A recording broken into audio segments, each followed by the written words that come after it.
Oi, pessoal.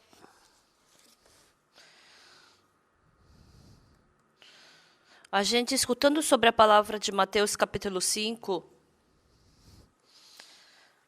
a gente continuamente está falando sobre as 8 bênçãos.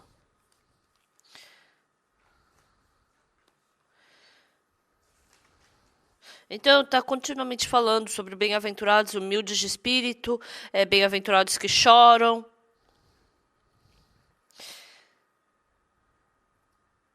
Então, mas se a gente resumir, bem-aventurado é aquele que tem Jesus Cristo. Então, a gente está falando sobre várias coisas, mas fora de Jesus não existe bênção. Ou seja, dentro de Jesus estão todas as bênçãos. Bem-aventurados, humildes de espírito, porque deles é o reino dos céus. Bem-aventurados os que choram, porque serão consolados. Bem-aventurados mansos, porque herdarão a terra. E depois, bem-aventurados que têm fome e sede de justiça, porque serão fartos. E eu, lendo cuidadosamente a Bíblia, a bem-aventurança está onde? Quando eu recebo a Jesus Cristo, todas essas partes, todas as fases em que eu recebo Jesus Cristo é que está a bênção. Mas o surpreendente é quando fala sobre a humildade, sobre essas coisas, está falando o quê? Que a gente precisa receber o perdão dos pecados. Está falando sobre esse processo que a gente precisa passar. Então, o que é mais difícil na vida espiritual? Não só na vida espiritual, mas na nossa vida.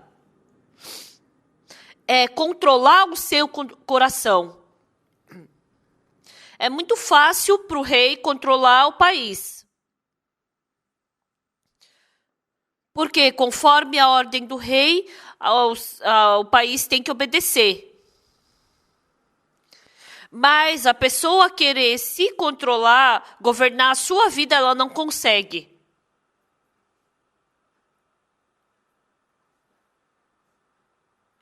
Então, a pessoa acaba fracassando, acaba falindo. Por quê? Porque no final a pessoa não conseguiu se controlar.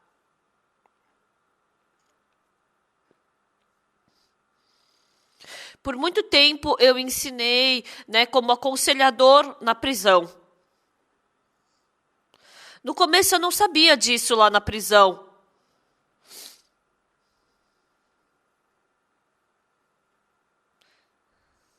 Mas por um ano, entrando em atrito com os prisioneiros, o que eu descobri? Eu pude descobrir exatamente que tipo de pessoa entra na prisão. Então, quando vocês pensam, que tipo de pessoa entra na prisão? Aquelas pessoas horríveis, agressivas. São essas pessoas que entram na prisão, que são más, que roubam. Quem é que dentro do coração não tem agressividade? A maioria das pessoas tem cobiça e tem vontade de roubar. Mas qual a principal característica da pessoa que entra na prisão? Se a gente parar para pensar um pouco, quando as pessoas precisam de dinheiro, elas procuram um método de arranjar dinheiro. Então, existem muitos motivos pelos quais a pessoa precisa de dinheiro. O filho precisa ir para a faculdade, precisa de dinheiro. A esposa está com uma doença grave, precisa de uma cirurgia, mas não tem dinheiro. Então, quando a pessoa chega num nível assim absurdo de precisar de dinheiro, então eu aprender alguma coisa, entrar numa fábrica, trabalhar para ganhar dinheiro já é muito tarde. Então, quando eu preciso de dinheiro num curto período de tempo, não existe um método que eu possa ganhar dinheiro rápido num curto período de tempo. Ou você ganha na loteria. Por isso que a rede lotérica ganha muito dinheiro. Muitas pessoas que precisam de dinheiro rápido vão por esse caminho da loteria. Então, mas a loteria, ela tem uma porcentagem de ganhar, porque tem essa porcentagem de ganhar, não é qualquer um que pode ganhar.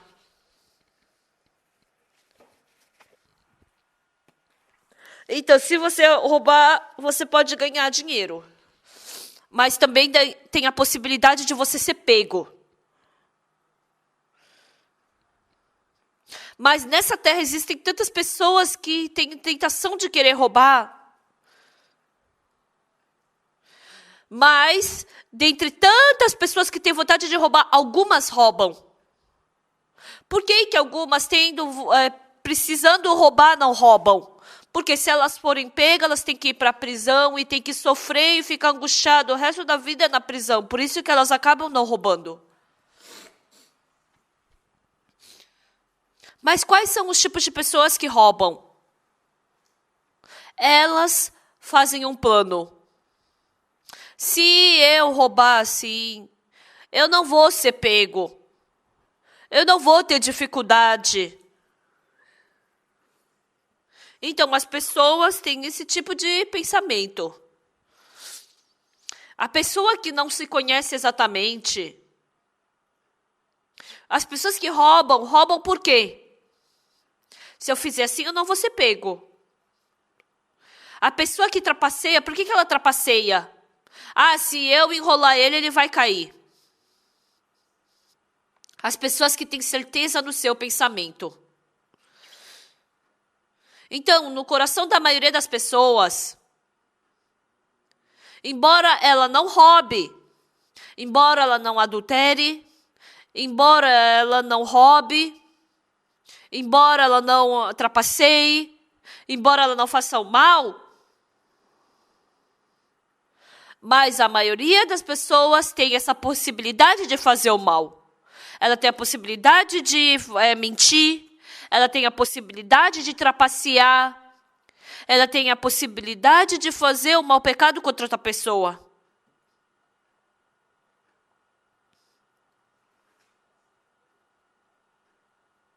Então, as pessoas têm essa característica má de querer roubar.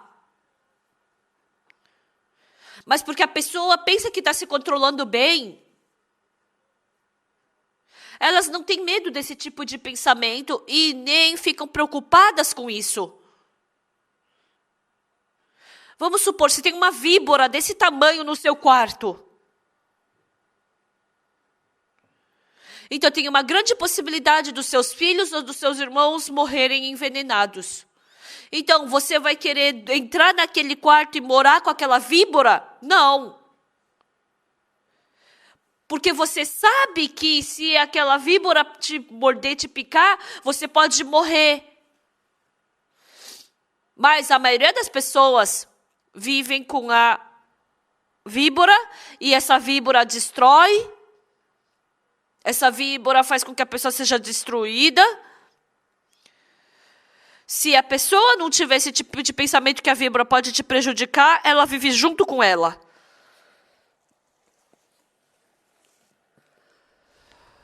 Então, ou seja, as pessoas não querem bloquear, não querem rejeitar esse tipo de pensamento que vem no seu coração. Então, as pessoas vivem como? Elas vivem com esse tipo de pensamento, guardando esse pensamento, e um dia vem esse pensamento e destrói essa vida.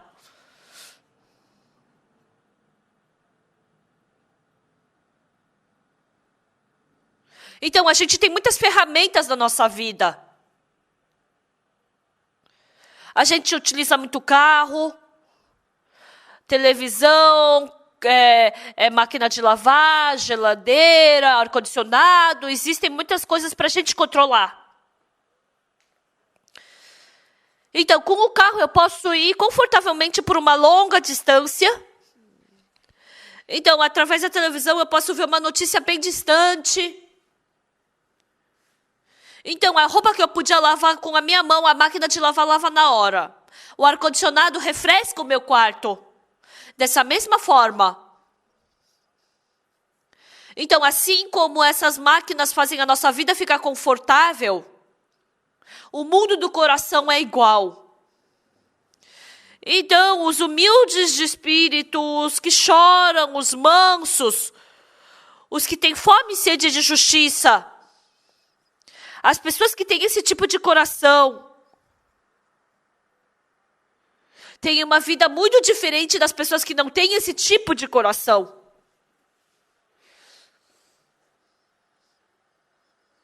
Então, pela primeira vez, eu comprei um carro em 1984. Depois que eu comprei um carro, teve muitas coisas que mudou na minha vida. Primeiro,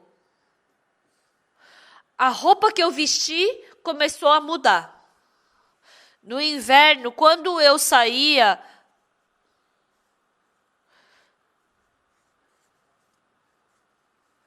então, por mais que como eu ia para uma longa distância, por mais que eu usasse segunda pele, eu ficava com frio, o casaco eu ficava com frio. Mas depois que eu tive carro, eu podia passar o inverno sem segunda pele. Porque eu descendo do apartamento até o carro demorava 1 minuto. O carro se esquentava na hora.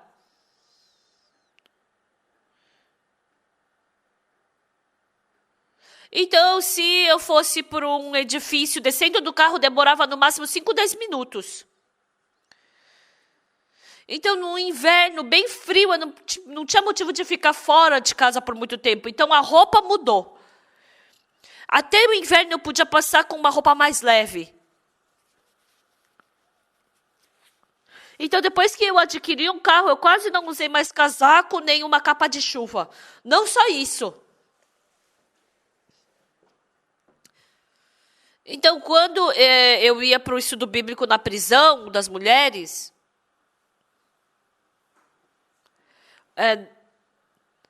então, quando eu ia para a prisão, eu demorava 2, 3 horas de ônibus, mas aí, agora de carro, demorava 40 minutos.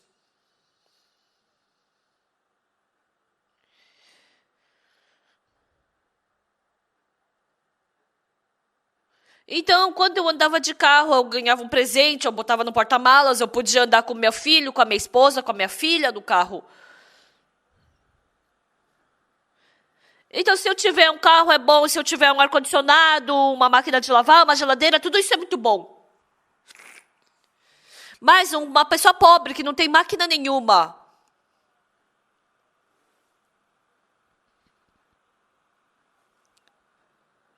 mas a pessoa que tem um bom carro, uma geladeira, um ar-condicionado, uma máquina de lavar, a vida dela é diferente.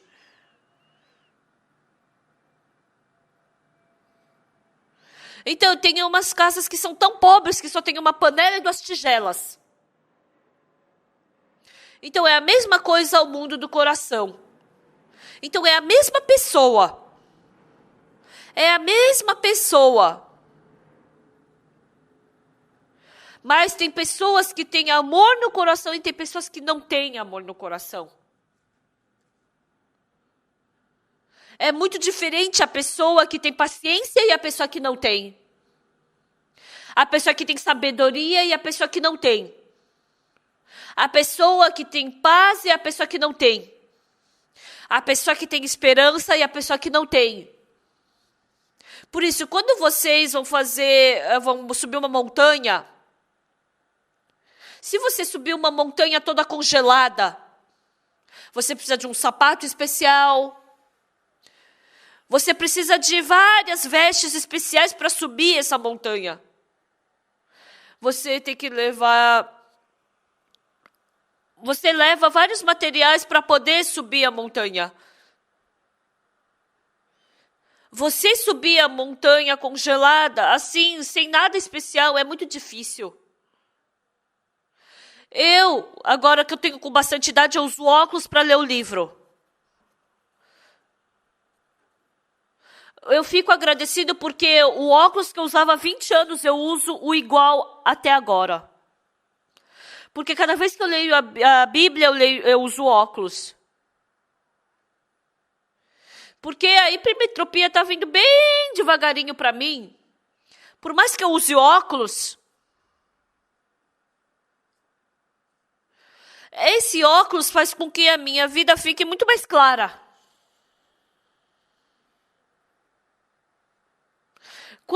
eu estou no aeroporto, eu tenho que preencher um formulário, eu não enxergo nada. Principalmente em alguns países que as letras são minúsculas. Mas quando eu uso óculos, eu posso enxergar bem na hora. Dessa mesma forma, dentro do nosso coração, tem muitas funções, mas é muito diferente a pessoa que tem essas funções e não tem. Mas as pessoas insensatas, elas podem comprar um carro, mas não sabem como comprar paz no coração.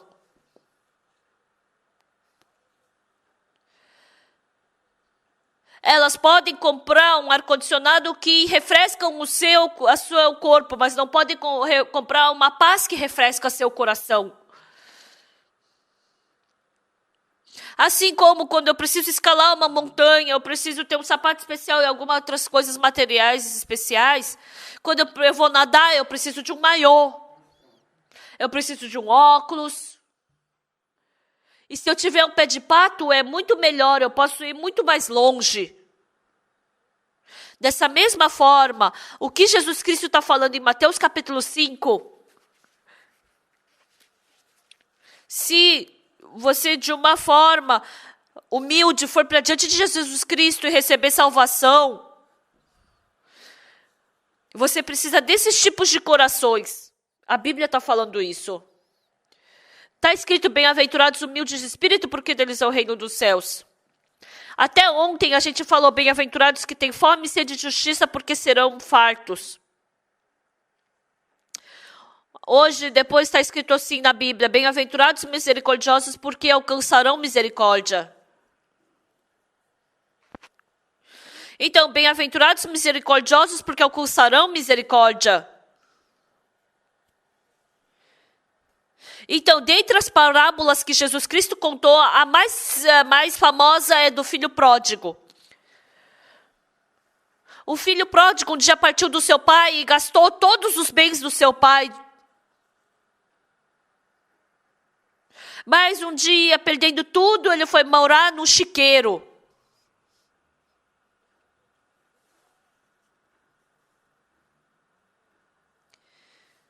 E está escrito que não tinha ninguém que desse o que os porcos comiam para ele.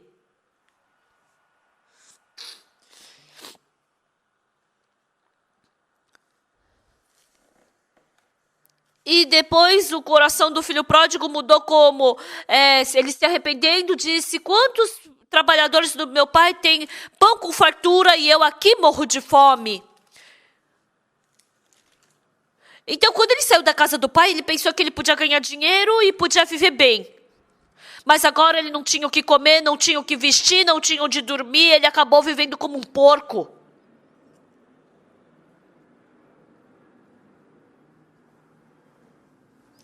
Por mais que ele se esforçasse,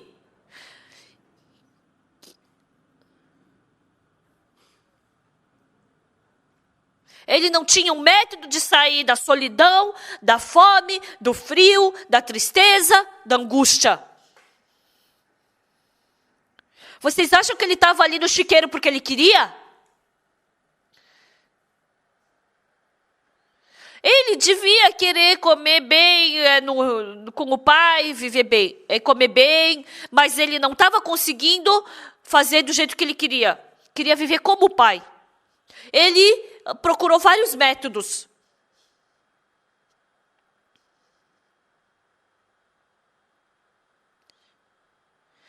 E ele descobriu que ele sozinho não conseguia sair dessa fome. Pessoal, dizer misericórdia, então não é assim, eu faço e recebo o salário pelo que eu fiz. Mas alguém tem que ter misericórdia de mim. Se alguém não me ajudar,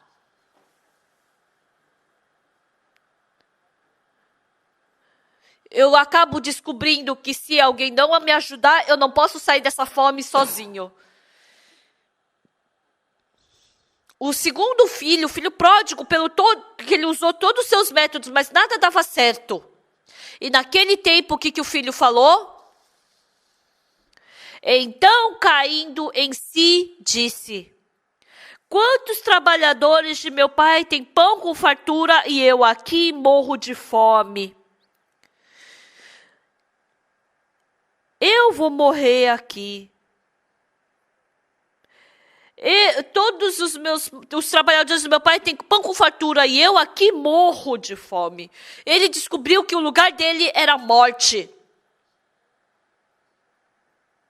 E agora o segundo filho queria ir em direção ao seu pai.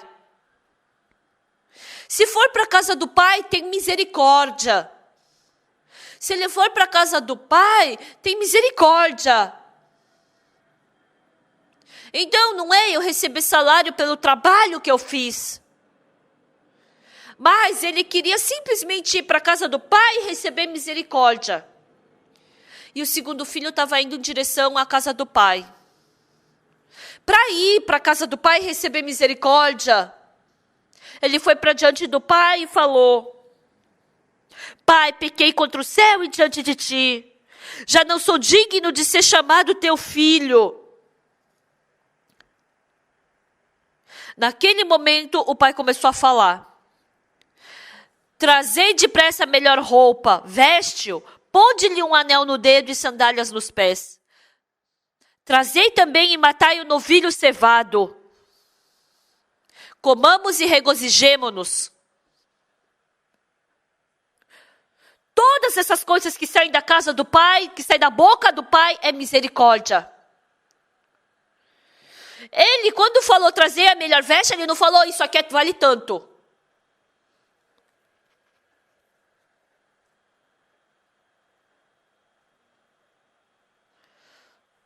Então, o pai, quando o filho chegou em casa, ele não falou, isso aqui vale 5 mil, isso aqui vale 50 mil, isso aqui é 3 mil, isso aqui é 1.000, isso aqui é 500, escolhe um.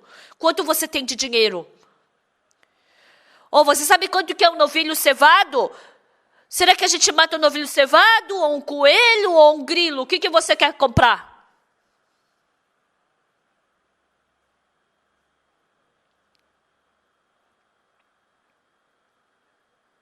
Então, quando o pai deu o novilho cevado, ele deu de graça, pela misericórdia.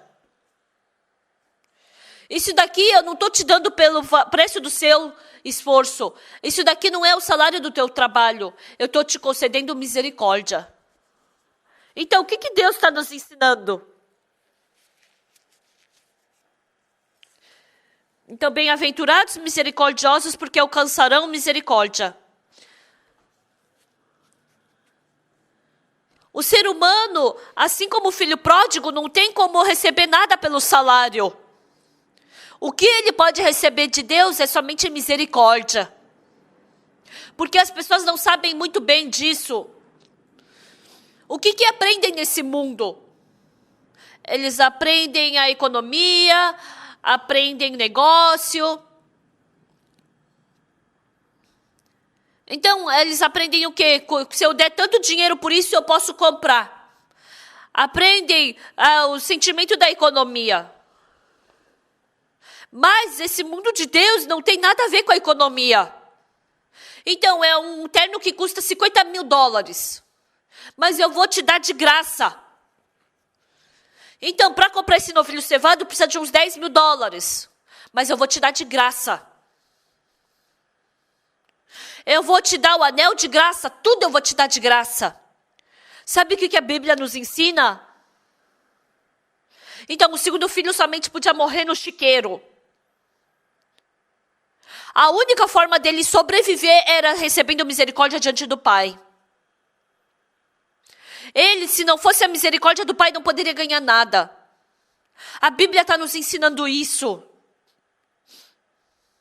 Então eu, pelo esforço do meu trabalho, eu tenho pecado lavado. Então, pelo esforço do meu trabalho, eu recebo bênção. Então, porque eu oro bastante, eu vou para o céu. Não é isso. Então, no mundo é assim. Mas na casa do pai tem que aprender misericórdia. Porque eu não vou pedir alguma coisa do pai pelo salário, mas vou pedir misericórdia. Eu tenho que aprender misericórdia. Como eu vou conceder misericórdia? Como é que eu vou receber misericórdia? Então, o segundo filho, indo para o pai, aprendeu misericórdia. O pai concedeu misericórdia. O pai teve pena dele. Concedeu graça. Então, a bênção que recebemos diante de Deus é essa.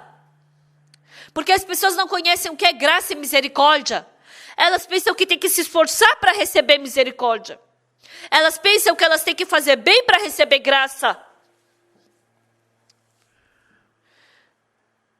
Mas a Bíblia diz que aquele que conhece a misericórdia é que pode dar misericórdia, mesmo que não trabalhe bem, mesmo que não pague salário. O segundo filho, ele somente cometeu pecado diante do pai. Mas o pai concedeu misericórdia. Por isso que Deus está falando sobre a misericórdia para nós.